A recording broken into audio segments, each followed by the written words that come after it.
యేసుక్రీస్తు నీ గర్భములో పుట్టబోతున్నాడు, లోక రక్షకుడు నీ గర్భములో పుట్టబోతూ ఉన్నాడు అని చెప్పినప్పుడు మరియా, ఇది నాకెలాగూ జరుగును, నేను పురుషుని ఎరుగని దానను గదా, నేను కన్యకను గదా, ఇది నాకెలాగూ జరుగును. అప్పుడు దూత చెప్పిన ఆన్సర్, పరిశుద్ధాత్మ నిన్ను కమ్ముకొనును, నీవు ఆయన శక్తిని బట్టి నీవు గర్భవతి అవుతావు. ఇది మరియా నమ్మింది. నేను ధన్యురాలను అని ప్రభువుని స్తుతించింది. మీరు ఒకసారి మరియా క్యారెక్టర్ని ఇక్కడ ఒకసారి తల్లి మరియా క్యారెక్టర్ అంచనా వేయండి. ఆమెకు ఆల్రెడీ వివాహము సిద్ధపడి ఉంది. భూమి మీద లోక జ్ఞానము ప్రకారము స్త్రీ పురుషుల కలయిక లేకుండా గర్భము రాదు. మూడవది, గర్భవతి అయిన భార్యను పెండ్లి చేసుకోవడానికి పెండ్లి కుమారుడు పురుషుడు ముందుకు రాడు.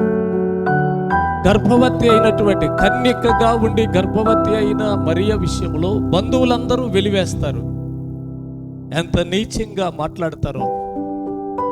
కాబట్టి ఎప్పుడైతే దూత వచ్చి ఇదిగో నీవు యేసుక్రీస్తు నీ గర్భంలో రాబోతున్నాడు అంటే వెంటనే ఆమె వాటిని గురించి ఆలోచించింది, అందుకే భయపడింది.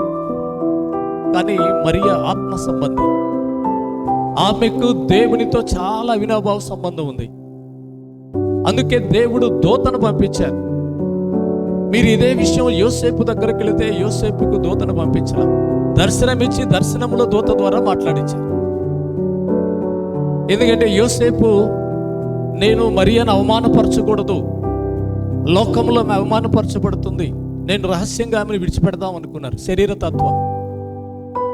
కాబట్టి ప్రియమైన దేవుని పిల్లలారా, శరీర తత్వం ఉండి దేవుని వైపు నడుస్తున్న వారికి స్వప్నాలు కలగొచ్చు, కానీ ఆత్మ సంబంధికి దేవుడు దర్శనమిచ్చి దూతల ద్వారా ఆయన గాని మాట్లాడతారు. కాబట్టి మరియకు దేవుని దర్శనాలకు చాలా సంబంధం ఉంది.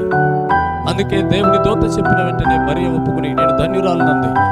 ఆమె ఒక్కసారి ఆత్మ సంబంధిగా తన ఉనికిని ప్రకటించుకుంది.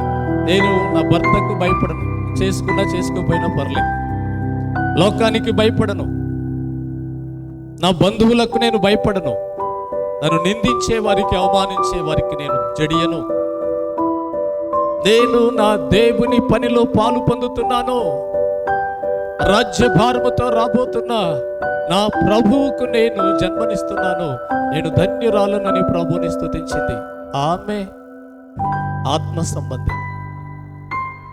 ప్రభు కోసం ఎంత నష్టమైన, లోకములో ఎంత హేళన చేయబడిన, లోక కోణములో నువ్వు ఎంత రిస్క్లోకి వెళ్ళాల్సి వచ్చినా దానిని నువ్వు పరిగణలోకి తీసుకున్నావంటే నువ్వు శరీర సంబంధివి. కానీ మరియ పరిగణలోకి తీసుకోవాలి.